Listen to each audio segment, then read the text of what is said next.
Sign this compliance report or you're fired on the spot, Brody screamed, slamming the desk. I refused, handed over my ID card, and walked away. I quickly activated a pre-scheduled sender on my phone. Monday at 8:30 a.m. to understand how 85 cargo containers ended up blocked at the Savannah port and why Brody's career was about to turn into a smoking ruin. You have to go back 9 months.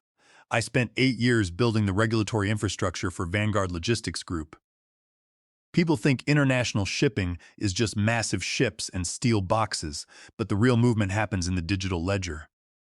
I'm Adrian Vance, and until recently, I was the lead customs compliance manager here. I hold a federal customs broker license, number 429981, and my job was to make sure every single one of the 12,000 containers we imported every month complied with federal regulations. Our office sat on the 3rd floor of a concrete and glass building overlooking the Savannah River. Through the windows, I could see the giant blue cranes of the Garden City terminal, lifting steel boxes off ships. The room smelled of fresh printouts and stale coffee. The background noise was a constant rhythm of telephone calls, printers spitting out ocean manifests, and the quiet click of mechanical keyboards. Next to me sat Elena Rostova, our senior customs entry specialist. Elena was a master of the harmonized tariff schedule.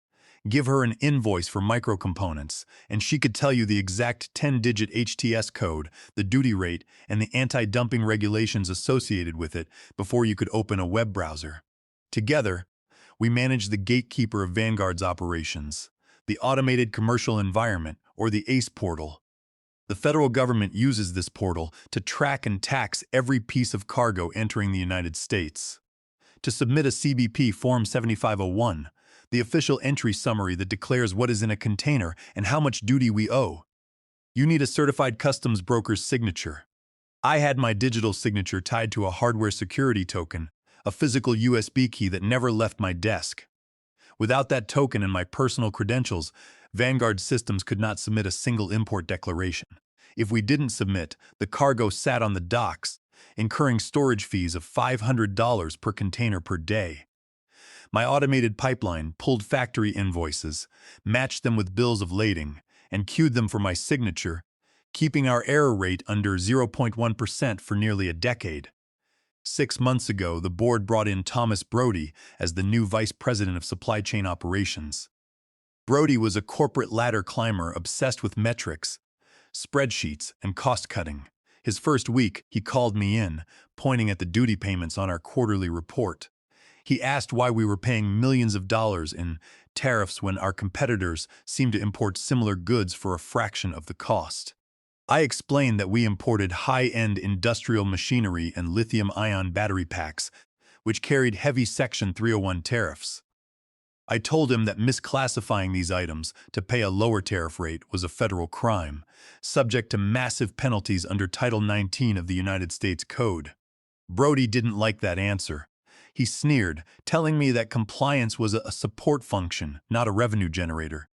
Shortly after, he bypassed our internal team and directed all new consumer electronics shipments to a third-party broker he had personally selected, Kane Customs Brokerage, owned by a man named Marcus Kane.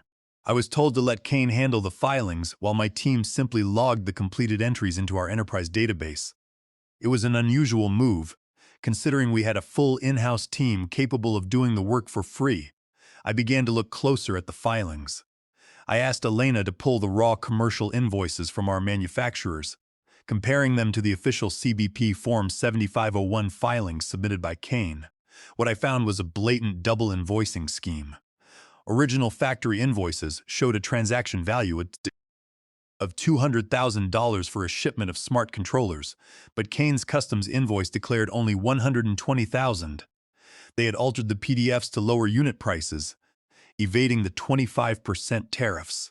Across 3,000 containers over 9 months, they had dodged $4.8 million in duties. I sat at my desk, looking at the 2 side-by-side PDFs on my dual monitors. The fraud was sloppy but hidden behind the volume of shipments.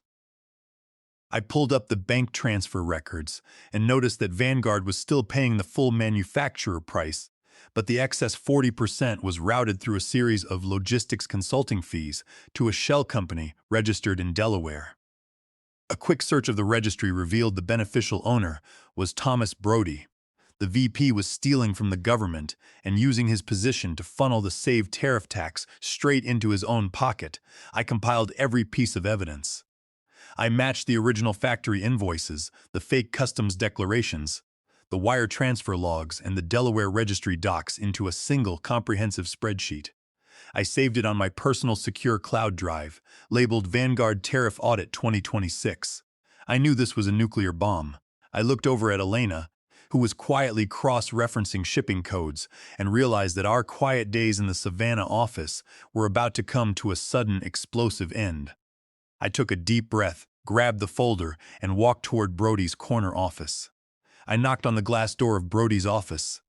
He was leaning back, feet resting on the mahogany desk, talking on his phone. He waved me in, pointing to a chair. I sat down and placed the thick manila folder on the polished wood. Through the glass window, a rust-red container ship was sliding slowly past the cranes. Brody hung up, smiled his corporate smile, and asked if I had approved the quarterly compliance filings.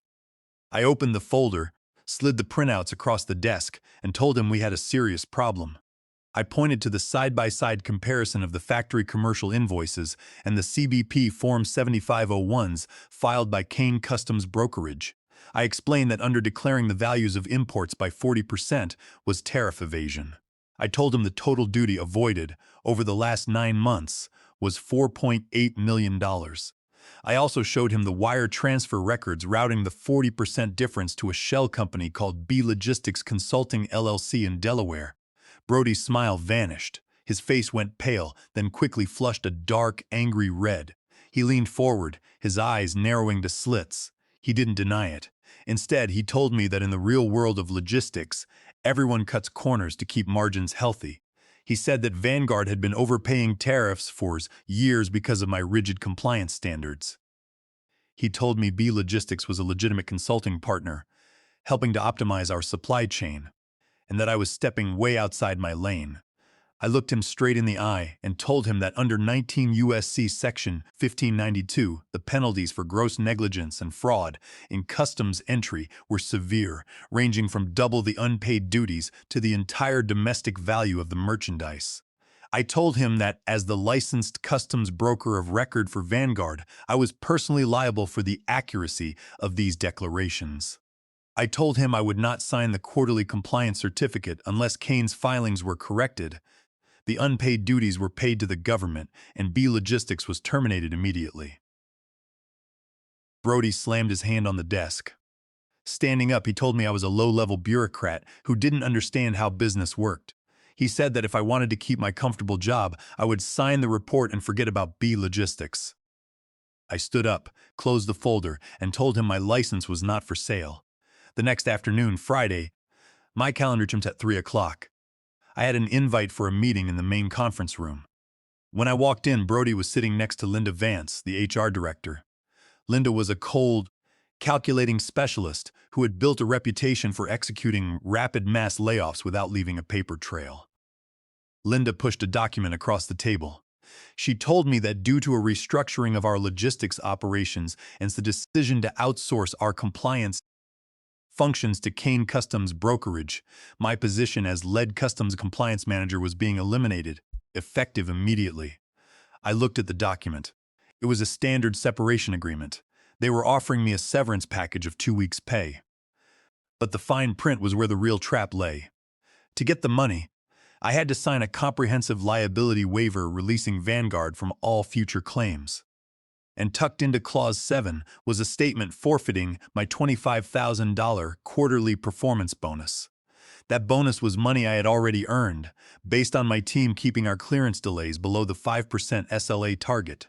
Linda then turned her head and called Elena Rostova into the room. She was handed a similar folder. Linda told Elena she was being terminated for insubordination, claiming she had refused a direct operational order from Vice President Brody to upload shipping manifests into our enterprise database. Brody leaned forward, a smug smile on his face. He demanded that I hand over the master passwords for the company's federal ACE portal and surrender my hardware security token. He claimed the token was company property and that Kane's team needed it it to keep the cargo flowing over the weekend. The USB token was registered under my personal customs broker license with the Department of Homeland Security. Handing it over to third-party brokers so they could sign documents using my credentials was a federal crime that would result in the permanent revocation of my license. I calmly picked up the USB token and slid it into my pocket. I looked at Linda and told her I would not be signing the severance agreement or the liability waiver today, as I needed my attorney to review them. I looked at Brody and told him that the ACE portal credentials had been updated to the default corporate administrative settings, but my personal hardware security token was registered under my federal license and could not be transferred to anyone else. Brody's face twisted in anger. He stood up, pointing a finger at me, and threatened to call security and have me arrested for theft of company property if I didn't leave the token on the table. I looked at him calmly and said, "Understood." I stood up, picked up my briefcase, and walked toward the door. Elena followed me, her face pale but her shoulders straight. 2 security guards were already waiting in the hallway. They escorted us down the elevator and out of the building, past the whispering employees who watched from their desks. We walked out of the glass lobby and into the humid Savannah heat. I had spent 8 years building the backbone of Vanguard's logistics, and I was being kicked out like a criminal. But as the heavy glass doors closed behind us, I knew that Brody had just pulled the pin on a grenade, and he was the one holding it. An hour after the security guards escorted us from the building, Elena and I sat at a corner booth in the Anchor Cafe, a small, gravel parking lot diner 3 blocks from the Garden City terminal. The air inside smelled of grease and chicory coffee, and the table vibrated slightly every time a diesel flatbed truck rumbled past on the port road. Elena stared into her black coffee, her hands clasped tightly around the mug. Her career as a senior customs specialist was effectively over at Vanguard, and she was terrified of being blacklisted in a port city where everyone in logistics knew each other. I opened my personal laptop, connected to my cell phone's hotspot, and told her to take a deep breath. I explained that we weren't going to fight Brody in a corporate boardroom where he held all the cards. We were going to let the federal government do the fighting for us. I showed her my screen. At exactly 5:15 p.m., 15 minutes after Linda Vance deactivated my Active Directory credentials, my home cloud server had executed a pre-scheduled cron job. The script, which I had written in Python and hosted on a private virtual server, was set to query my corporate login status every 10 minutes. If the connection returned a 43 forbidden error for 3 consecutive cycles, indicating my account was terminated, the script automatically compiled and transmitted a secure zip archive. That archive was a formal prior disclosure under Title 19 of the United States Code, Section 1592, subsection C FOUR. It contained every side-by-side invoice comparison we had audited, the altered PDF file submitted by Kane Customs Brokerage, the wire log showing B Logistics financial transactions, and the Delaware corporate registry docs linking the shell company directly to Brody. It was sent to the secure digital inbox of the port director of U.S. Customs and Border Protection at the Savannah port, with carbon copies sent to Vanguard's general counsel and the compliance department at Amazon Web Services, which hosted our electronic data interchange pipelines. Elena looked at the email confirmation on my screen, her eyes wide. She asked if this would destroy Vanguard. I shook my head and explained the legal strategy. The prior disclosure statute is a unique mechanism. By voluntarily disclosing the tariff discrepancies to the government before CBP begins a formal investigation, Vanguard would legally limit its liability. The law reduces the potential penalty from the full domestic value of the cargo, which would bankrupt the company, to just the interest on the unpaid duties, provided the company cooperates. I wasn't trying to destroy the company that the founder, Richard Caldwell, had spent 30 years building. I was protecting it from Brody's greed. However, there was a major catch for Brody. The moment CBP receives a formal prior disclosure alleging systematic tariff evasion, they are legally required to verify the accuracy of all current and pending shipments under the importer's tax ID. The customs system automatically flags the importer's record with a red light hold. This meant that every single container arriving under Vanguard's shipping bond would be blocked from automated customs clearance. Instead of clearing in seconds through the ACE database, every box would have to be physically moved to a centralized receive station where customs officers would open the drawers and physically count and value the merchandise. Elena smiled for the first time since we were fired. She knew the operational layout of the port better than anyone. She pointed out that Vanguard currently had 85 containers of high-value electronics arriving over the weekend on two Panamax vessels, the Savannah Star and the Pacific Crest. These containers held the entire holiday inventory for Target Line Corp., our biggest retail client. Over the weekend, Elena and I stayed at my house, monitoring the public port schedules and the federal cargo tracking portals. On Saturday morning, our attorney, Arthur Pendleton, reviewed the submitted disclosure package and confirmed we had established ironclad whistleblower protection under the False Claims Act and federal customs regulations. If Brody tried to claim we had stolen proprietary data, the law protected us because the data was submitted solely to report a federal crime. On Sunday night, the weather turned cold and rainy. I watched the vessel tracking maps as the Savannah Star docked at berth 4 of the Garden City terminal. The ship carried 60 of the Target Line containers, loaded with smart home systems, lithium battery packs, and high-end consumer goods. Usually, the automated ACE portal would process the entry summaries filed by our system, issue an electronic release status code, and the truck drivers would haul the boxes out within hours of docking. But at midnight, the status codes on the tracking screen changed. Instead of the green released flag, a red CBP hold. Intensive exam required flag appeared next to every container bill of lading. The federal system had locked Vanguard's employer identification number. No cargo could move. 85 containers of holiday inventory were now sitting in the rain on the concrete docks, under federal quarantine. The automated clearance pipeline I had spent 8 years building was completely frozen. On Monday morning, the logistics world was going to wake up to a multi-million-dollar bottleneck, and Thomas Brody was going to find out what happens when you remove the compliance gears from the machine. By 8 o'clock on Monday morning, the Garden City terminal was in complete operational gridlock. From my kitchen window, which had a distant view of the highway leading to the docks, I could see the line of semi-trucks backed up for miles. 85 container chassis, all scheduled to haul Target Line's holiday electronics, were stuck at the terminal gates.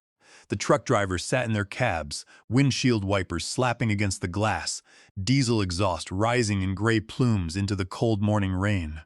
The Port Authority's gate system was rejecting the gate passes because the cargo had not received the federal customs clearance release.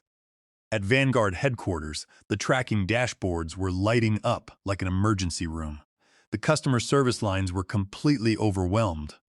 Target Line's vice president of logistics was calling every 15 minutes, demanding to know why $75 million worth of inventory was sitting on the wet concrete instead of being loaded onto the flatbeds.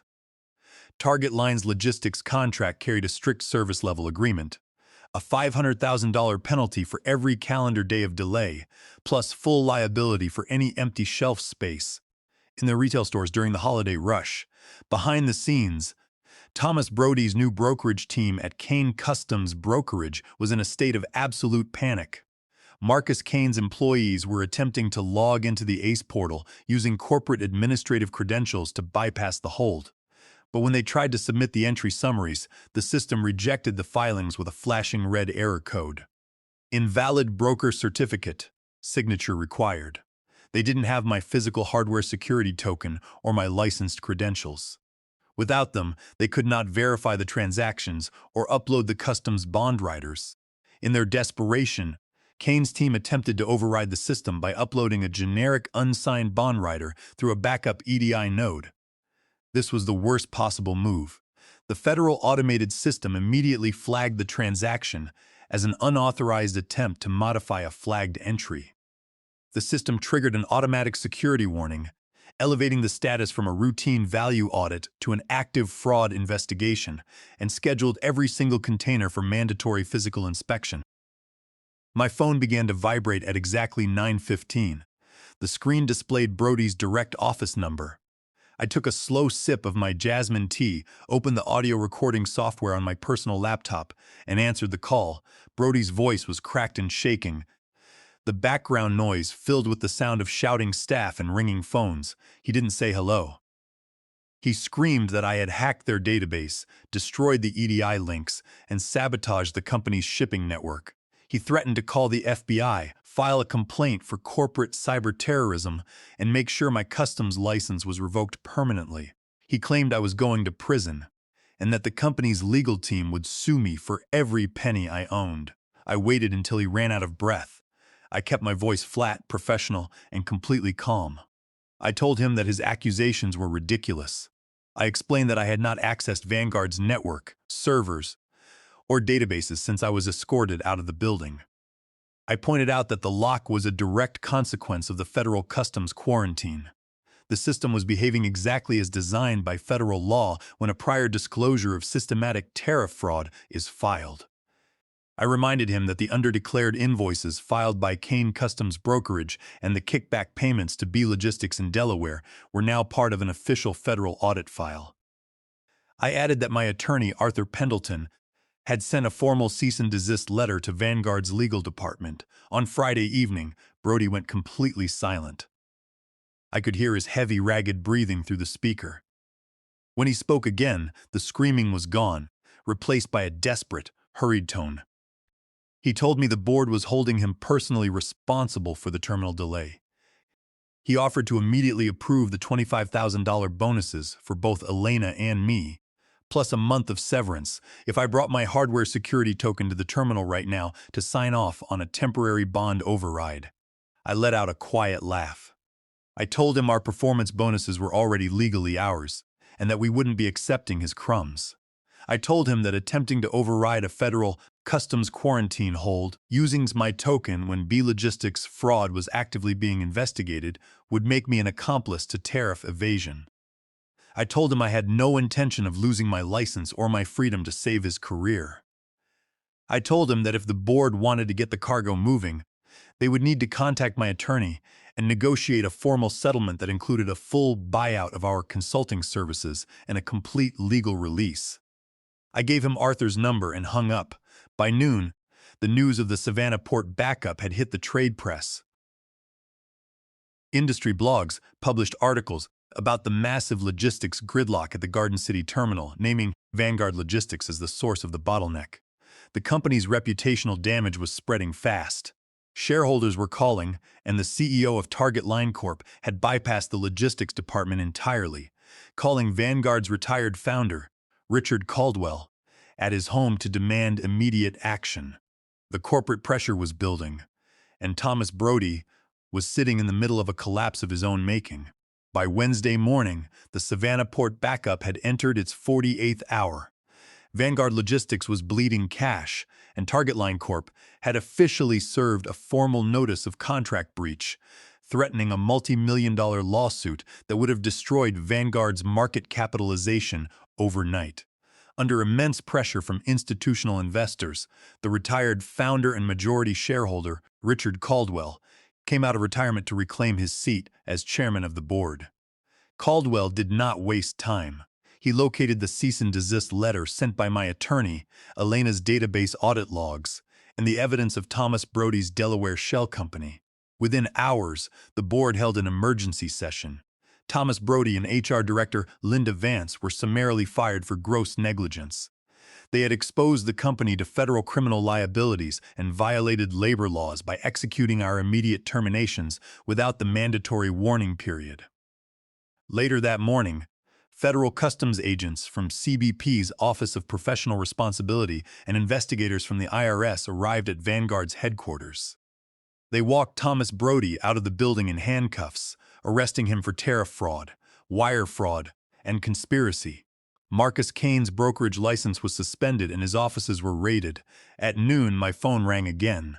It was Richard Caldwell's executive assistant, asking if Elena and I could meet Richard at Arthur Pendleton's law office at 2 o'clock. When we walked into Arthur's conference room, Richard was sitting at the table, looking exhausted but calm. He stood up, shook our hands, and apologized sincerely for the way we had been treated. He admitted that hiring Brody had been a disastrous mistake and that he had not realized how deeply my compliance signature and Elena's portal access were integrated into Vanguard's daily operations. He made it clear that he wanted the platform cleared immediately and was ready to agree to our terms. Arthur laid our formal proposal on the table. The terms were non-negotiable. First, Vanguard would pay a flat fee of $450,000 to purchase the consulting rights and compliance architecture frameworks I had developed. Second, the company would pay both Elena and me our full $25,000 quarterly performance bonuses plus 6 months of salary as settlement for wrongful termination. Third, to resolve the customs hold and transition the systems to Vanguard's new internal team, they would hire our newly formed consulting firm, Vance and Rostova Compliance Services, LLC, for a 30-day retainer at $500 per hour, with a guaranteed minimum of 80 hours. Richard Caldwell reviewed the document, looked at me, and signed it. He knew that the $500,000 settlement was a fraction of the penalties they were facing. Every day the cargo sat on the docks, Arthur insisted on waiting until the wire transfers cleared. By Thursday morning, the funds were verified in our new business bank account. Elena and I drove down to the Garden City terminal. The atmosphere at the customs house was tense, but the federal officers welcomed us back. I plugged my hardware security token into the terminal. Elena logged into the ACE portal, updated the shipment manifests, and submitted the corrected CBP Form 7501s with the actual manufacturer invoice values, authorizing the payment of the back taxes and interest from Vanguard's account. Within 10 minutes, the red hold status flags on the tracking screen turned green. The ACE database displayed the released status code. The gate system clicked open, and the long line of 85 Target line trucks began to roll out, hauling the holiday cargo to the distribution centers. The gridlock was cleared. For the next 4 weeks, we fulfilled our consulting contract. We spent our days documenting the compliance pipeline, training the junior entry specialists, and helping the company transition to a new, fully licensed broker of record. We worked on our own terms, arriving at 10 in the morning and leaving by 4 in the afternoon. The remaining staff treated us with a level of respect that bordered on awe. They had seen the corporate VP try to crush the compliance team, and they had seen the compliance team push back and win. On our final Friday, Elena and I walked out of the building for the last time. We didn't look back. With our settlement money, bonuses, and consulting fees, we had over $500,000 in startup capital.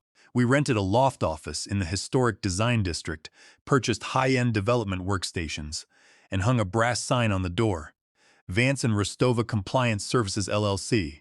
Sometimes, when I'm working late in our new office, listening to the rain against the glass and drinking a cup of jasmine tea, I think about Thomas Brody. I heard from a colleague that his trial is scheduled for next month.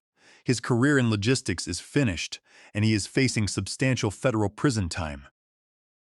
Corporate boards and ambitious executives like to treat compliance officers and engineers as replaceable parts on a spreadsheet, lines of overhead that can be cut to boost a short-term metric. But they forget that the systems they rely on do not run on empty promises, and the digital ledger is only as secure as the people who guard it. We didn't play their corporate game, we simply rewrote the rules.